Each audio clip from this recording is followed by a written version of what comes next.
Off. Veronica is on assignment. In Soledad, the Correctional Training Facility has 217 reported active inmate cases, 212 of them in just the last 14 days. That's according to the CDCR. KION's Josh Cristianto's live in Soledad. And so, Josh, the wife of an inmate tells you that the safeguards they have in place are just not working. Well, that's right, Aaron. This is the second highest number of active cases across the entire state prison system, and it's not just inmates, it's staff who are being infected as well.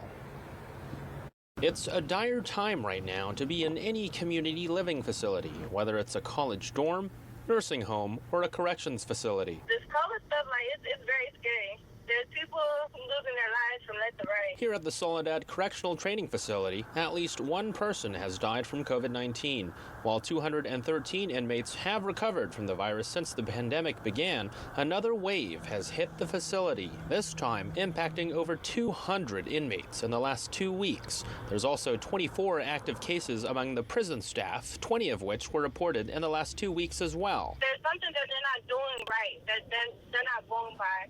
They're not keeping them safe. The California Department of Corrections and Rehabilitation released a statement acknowledging the urgency of the situation. They're working with the Healthcare Service Department to provide more mass testing of inmates, weekly mandatory staff testing, and contact tracing. They've also set aside areas where infected inmates can isolate and quarantine to prevent spread.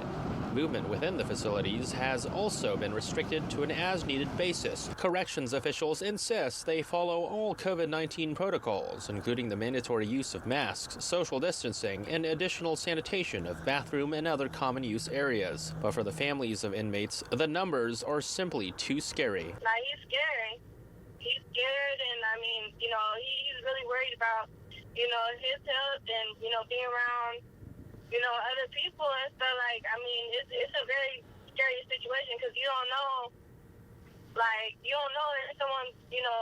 if someone has it. And CDCR says they are continuing to work with public health experts to try and address the COVID-19 crisis within the prison system. Reporting live in Soledad, Josh Cristianto, KIO News Channel 546.